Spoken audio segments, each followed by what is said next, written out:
नमस्कार दोस्तों, स्वागत है आप सभी का बीपीएससी एस्पायरेंट 2.0 चैनल पे।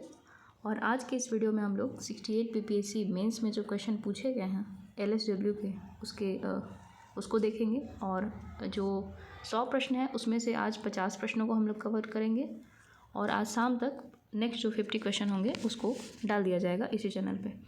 तो चलिए हम लोग वीडियो को शुरू करते हैं। तो जो पहला प्रश्न है वो है कि निम्न में से कौन सा बिहार उद्यमी योजना के बारे में सही नहीं है। तो इसमें जो इसका आंसर है वो ये हो जाएगा कि यह योजना 5 लाख तक का ब्याज मुक्त ऋण प्रदान करती है। ये गलत है, तो हमारा आंसर ए हो जाएगा। ठीक है, और यह योजना 5 लाख तक नहीं बल्कि 10 लाख तक का ब्याज मुक्त ऋण प्रदान करती है। ठीक है, नेक्स्ट हम लोग चलते हैं दूसरा कि प्रधानमंत्री गरीब कल्याण योजना यानी PMGKY किस मंत्रालय का एक कार्यक्रम है। आपके ऑप्शन है ग्रामीण विकास मंत्रालय, श्रम एवं रोजगार मंत्रालय, सूक्ष्म लघु और मध्यम उद्यम मंत्रालय या फिर वित्त मंत्रालय। तो इसका आंसर हो जाएगा वित्त मंत्रालय। ठीक है, नेक्स्ट है किशोर न्याय बच्चों की देखभाल और संरक्षण संशोधन अधिनियम 2021 के अनुसार गोद लेने के आदेश जारी करने की शक्ति किसमें निहित है। तो ये निहित है जिलाधिकारी में। ठीक है, चौथे प्रश्न पे हम लोग चलते हैं। तो चौथा प्रश्न है कि निम्न में से कौन सा एक संवैधानिक निकाय है। तो इसका आंसर हो जाएगा सी, अनुसूचित जाति के लिए राष्ट्रीय आयोग। ठीक है, अनुच्छेद 338। इसमें फिर से है कि भारत के संविधान के किस अनुच्छेद के तहत राष्ट्रीय अनुसूचित जाति आयोग की स्थापना की गई थी। तो इसका आंसर भी हो जाएगा अनुच्छेद 338। ठीक है, नेक्स्ट है छठा कि 2030 में भारत में मातृ मृत्यु दर के अनुपात के संबंध में सतत विकास लक्ष्य क्या है, यानी SDG का लक्ष्य क्या है मातृ मृत्यु दर के संबंध में। तो इसका आंसर हो जाएगा 70 लाख प्रति जीवित जन्म। ठीक है, सातवां प्रश्न है भारत में निम्न में से किस राज्य का मातृ मृत्यु अनुपात सबसे अधिक है। तो इसका आंसर है असम। ठीक है, और असम का कितना है 205 लाख प्रति जीवित जन्म। ठीक है, 205 प्रति लाख, सॉरी मैंने पहले बोल दिया 205 लाख, 205 प्रति लाख जीवित जन्म। ठीक है, ये मातृ मृत्यु है अनुपात असम में। आठवां है कि राष्ट्रीय महिला आयोग के अध्यक्ष का कार्यकाल कितना होता है। तो ये आंसर हो जाएगा 3 वर्ष। नौवां चलते हैं कि अनैतिक व्यापार रोकथाम अधिनियम 1956 की कौन सी धारा वेश्यावृत्ति के लिए किसी व्यक्ति को खरीदने, उत्प्रेरित करने या ले जाने से संबंधित है। तो इसका आंसर हो जाएगा बी, धारा 5। ठीक है, प्रश्न संख्या 10 पे चलते हैं हम लोग। तो प्रश्न संख्या 10 है कि 18 वर्ष से अधिक आयु का कोई भी व्यक्ति जो पूरी तरह से या आंशिक रूप से जानबूझकर एक बच्चे या नाबालिग की वेश्यावृत्ति की कमाई पर रहता है, कितनी अवधि के कारावास के लिए दंडनीय होगा। तो इसका आंसर होगा कि 7 वर्ष से कम नहीं और 14 वर्ष से अधिक नहीं। ठीक है, ऑप्शन नंबर सी। और इसमें जो टिक लगाया हुआ है उस पर ध्यान नहीं देना है, उसमें सारे आंसर सही नहीं हैं। ठीक है, तो हम लोग अभी आगे चलते हैं प्रश्न संख्या 11 पे कि निम्नलिखित में से कौन सा वेश्यावृत्ति का वेश्याओं पर मनोवैज्ञानिक प्रभाव नहीं है। तो इसका आंसर हो जाएगा बी, निद्रालोप। और मुझे यही क्वेश्चन मिला, मैं नेट पे डाउनलोड की तो यही क्वेश्चन अवेलेबल था, तो इसी से मैं बना रही हूँ। बाकी आप लोगों को इसके जो सारे टिक किए हुए आंसर हैं वो नहीं देखना है, मैं बताऊँगी अलग से, और अलग से मैं ये रेड मार्कर जो है उससे मैं टिक लगाऊंगी, उस पर आपको ध्यान देना है। ठीक है, अब नेक्स्ट चलते हैं क्वेश्चन नंबर 12 पे कि अनैतिक व्यापार रोकथाम अधिनियम 1956 के नवीनतम संशोधनों के अनुसार निम्न में से कौन सा सत्य है। तो इसका कौन सा सत्य हो जाएगा ए, कि बंधुआ मजदूर के रूप में मानव की तस्करी इस अधिनियम के तहत दंडनीय है। ठीक है, प्रश्न संख्या 13 पे चलते हैं हम लोग कि संविधान के किस अनुच्छेद के तहत मादक पेय पदार्थ और स्वास्थ्य के लिए हानिकारक दवाओं की औषधीय उद्देश्यों को छोड़कर खपत पर प्रतिबंध लगाने के लिए नियम बनाने का राज्य का दायित्व है। तो ये नीति निर्देशक तत्व की बात कर रहा है, कौन सा हो जाएगा अनुच्छेद 47। ठीक है, प्रश्न संख्या 14 है कि बिहार मद्य निषेध और उत्पाद अधिनियम 2016 के अंतर्गत निम्न में से कौन सा आबकारी आयुक्त का कार्य नहीं है। तो ये हो जाएगा सी। ठीक है, शराबबंदी को सामाजिक जागरूकता के माध्यम से एक स्वैच्छिक प्रयास बनाना ये उसका कार्य नहीं है। ठीक है, आगे चलते हैं। यदि कोई व्यक्ति पहली बार किसी स्थान पर शराब या नशीले पदार्थ का सेवन करता पाया जाता है तो बिहार मद्य निषेध और उत्पाद अधिनियम 2016 के प्रावधानों के अनुसार सज़ा की मात्रा कितनी है। तो ये इसका सज़ा का मात्रा हो जाएगा ए। ठीक है, 50,000 रुपये का जुर्माना एवं इसके एवज में 3 महीने की कैद की सज़ा। ठीक है, अब हम लोग आगे चलते हैं क्वेश्चन नंबर 16 पे कि प्रत्येक पुलिस अधिकारी किसी भी गिरफ्तारी, तलाशी या जब्ती की रिपोर्ट कलेक्टर और आबकारी अधिकारियों को कितने समय प्रस्तुत करेगा। तो ये 24 घंटे की अवधि के भीतर करेंगे, ठीक है।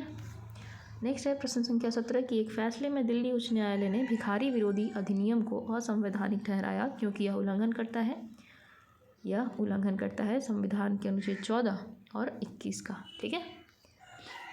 नेक्स्ट चलते हैं 18 कि निम्नलिखित में से कौन सी गतिविधि आईपीसी के तहत भीख मांगने में शामिल नहीं है। तो इसका आंसर हो जाएगा गायन, नृत्य, भाग्य कथन, कर्तव्य दिखाना या सार्वजनिक स्थानों पर सामग्री बेचना आईपीसी के तहत भीख मांगने में शामिल नहीं है, ठीक है। और 19 है कि किस अधिनियम के प्रावधानों के तहत ट्रेनों और रेलवे परिसरों में अनाधिकृत भीख मांगना अपराध है। तो इसका आंसर हो जाएगा बी, ठीक है। रेलवे अधिनियम 1989 की धारा 144 याद रखना है कि रेलवे में भीख मांगना अपराध है। किस धारा के तहत? रेलवे अधिनियम की, तो ये धारा 144 के तहत अपराध है। आगे हम लोग चलते हैं प्रश्न संख्या 20 पे कि निम्नलिखित में कौन सा बिहार राज्य विकलांगता पेंशन योजना के बारे में सही नहीं है। सही नहीं पूछ रहा है, तो इसमें आंसर हो जाएगा सी कि आवेदक के पास विकलांगता के न्यूनतम 50% का प्रमाण पत्र होना चाहिए। यहाँ पे 50 नहीं बल्कि 40% है, ठीक है। अब है प्रश्न संख्या 21 कि लक्ष्मीबाई पेंशन योजना किसके लिए है। तो ये है 18 वर्ष से ऊपर की विधवाओं के लिए। नेक्स्ट है 22 में कि निम्नलिखित में कौन मुख्यमंत्री निश्चित स्वयं सहायता भत्ता योजना की पात्रता शर्तों के अनुरूप नहीं है, ठीक है। आपको नहीं पे ध्यान देना है। तो इसका आंसर हो जाएगा ए कि स्वयं सहायता भत्ता प्राप्त करने वाले युवाओं को स्नातक होना चाहिए, यह शर्त नहीं है, ठीक है। बाकी सभी ये शर्त हैं, तो यहाँ पे नहीं पूछ रहा था, इसीलिए हम लोग ए को टिक करेंगे। नेक्स्ट है प्रश्न संख्या 23 की एकीकृत बाल संरक्षण सेवा योजना का नाम बदलकर क्या कर दिया गया है। तो इसका नाम बदलकर कर दिया गया है मिशन वात्सल्य, ठीक है, मिशन वात्सल्य। 24वां प्रश्न है कि बंधुआ मजदूरों के पुनर्वास के लिए केंद्रीय क्षेत्र योजना 2021 के तहत बच्चों तथा अनाथों या संगठित और जबरन भीख मांगने वाले गिरोहों या अन्य प्रकार के मजबूर बाल श्रम से बचाए गए बच्चों और महिलाओं के लिए पुनर्वास सहायता कितना है। तो यहाँ पे किन की बात हो रही है? बच्चों और महिलाओं के लिए, ठीक है। तो ये हो जाएगा कितना?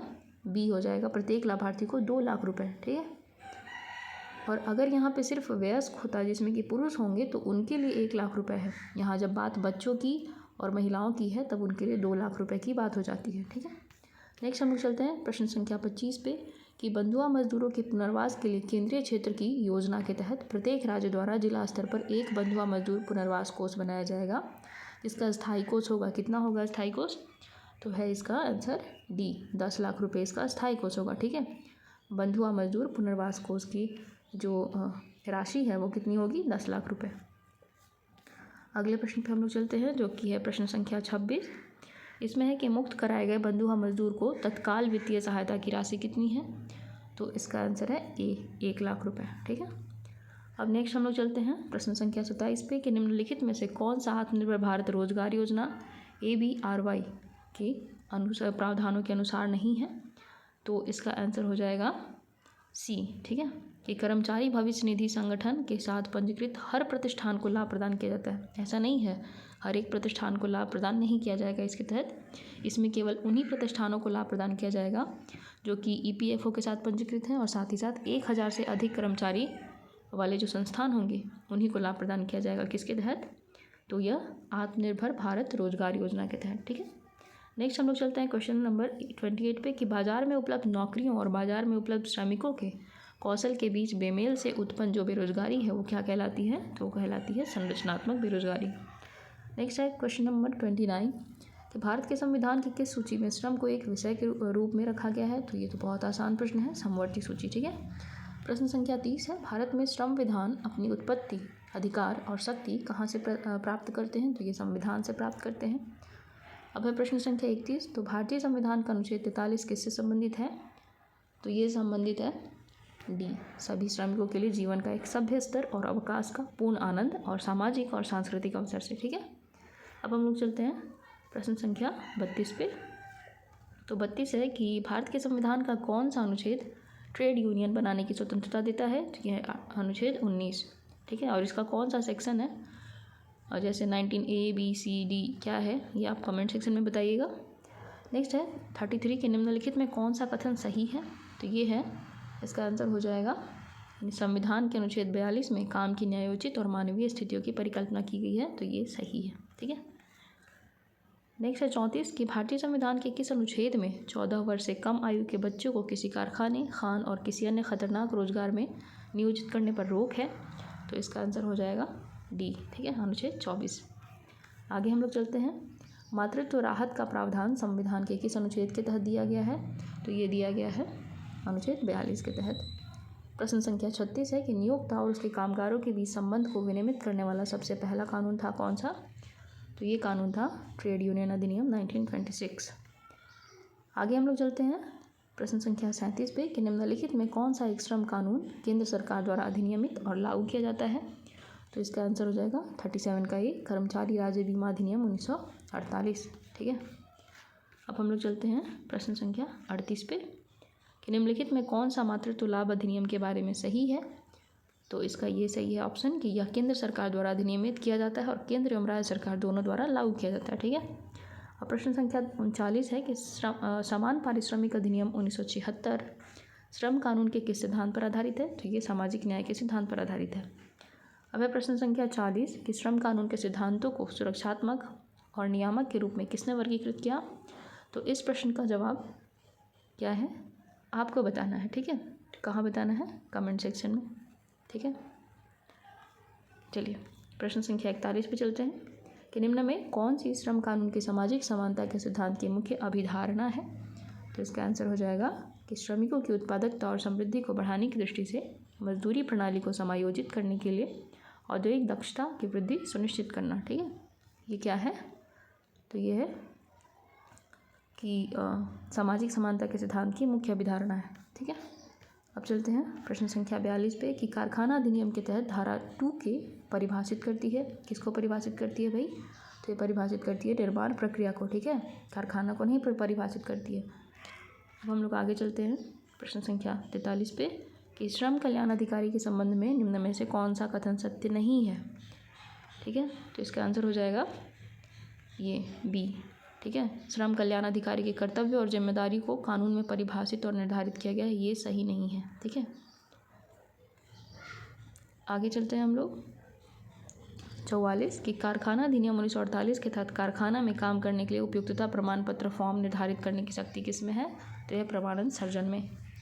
अब हम लोग चलते हैं प्रश्न संख्या 45 पे कि सार्वजनिक आपातकाल के किसी भी मामले में राज्य सरकार के पास किसी भी कारखाना या कारखानों के वर्ग या विवरण को कारखाना अधिनियम के सभी या किसी भी प्रावधान से छूट देने की शक्ति है, किसके सिवाय निम्न धारा को छोड़ के। तो कौन सी धारा होगी ये? तो ये धारा होगी धारा 67, ठीक है, इसमें किशोरों के नियोजन से संबंधित प्रावधान शामिल हैं। अब है नेक्स्ट प्रश्न संख्या 46, इसमें निम्न में से कौन सी न्यूनतम मजदूरी अधिनियम 1948 के तहत न्यूनतम मजदूरी के निर्धारण या संशोधन की विधि है? तो ये दोनों हो जाएगा, अधिसूचना और समिति विधि, ठीक है। 47 है कि न्यूनतम मजदूरी अधिनियम के तहत निम्नलिखित में से किसे उपयुक्त सरकार द्वारा न्यूनतम मजदूरी से कम दरों के भुगतान से उत्पन्न होने वाले दावों को तय करने के लिए आधिकारिक राजपत्र में अधिसूचना द्वारा नियुक्त नहीं किया जा सकता है? तो ये कौन सा होगा? इसका होगा कामगारों के मुआवजे के लिए कोई भी आयुक्त, ठीक है। नेक्स्ट हम लोग चलते हैं 48 में कि न्यूनतम मजदूरी अधिनियम 1948 की कौन सी धारा राज्य सरकार को अनुसूची के किसी भी भाग में किसी भी रोजगार को जोड़ने का अधिकार देती है जिसके संबंध में सरकार की राय में मजदूरी की न्यूनतम दर तय की जानी चाहिए? तो इसका आंसर हो जाएगा धारा 27, ठीक है। इस पर ध्यान नहीं देना है, ये धारा 27 है, ठीक है। यहाँ पे थोड़ा सा मैं क्लियर कर दूँ, पता चले कन्फ्यूज़न हो जाए, फिर जो टिक लगा हुआ है उसी पे ध्यान देना है। नेक्स्ट है प्रश्न संख्या 49, एक मिनट, प्रश्न संख्या 49 पे चलते हैं कि न्यूनतम मजदूरी अधिनियम के अनुसार उपयुक्त सरकार द्वारा समितियों या सलाहकार बोर्डों में नामित स्वतंत्र सदस्यों की संख्या कितनी होनी चाहिए? तो ये होनी चाहिए सदस्यों की कुल संख्या के 1/3 से अधिक नहीं, ठीक है। अब है प्रश्न संख्या 50 कि मजदूरी भुगतान अधिनियम किस वर्ष लागू हुआ था? ठीक है, लागू होने की बात हो रही है, तो यहाँ पे आंसर हो जाएगा बी, 23 अप्रैल 1936 को, ठीक है, 23 अप्रैल 1936। तो ये थे LSW जो कि 68 BPSC में प्रश्न पूछे गए थे मेंस में, जो कि MCQ था, तो इसीलिए हम लोगों ने MCQ को कवर किया। और अभी भी 68 BPSC के MCQ क्वेश्चन आने वाले हैं, तो इसके लिए हम लोगों ने प्रीवियस ईयर के क्वेश्चन को कवर किया। तो फ़िलहाल के लिए इस वीडियो में इतना ही। और अभी मैं घर पे हूँ, इसीलिए वीडियो का जो ड्यूरेशन है वो उतना लंबा नहीं रख रही हूँ, क्योंकि अपलोड होने में परेशानी होती है। उम्मीद है कि ये जो सीरीज़ है या फिर ये जो वीडियो है आपको पसंद आया होगा। बाकी मिलती हूँ आप सभी से अगले वीडियो में, तब तक के लिए पढ़ते रहें। धन्यवाद।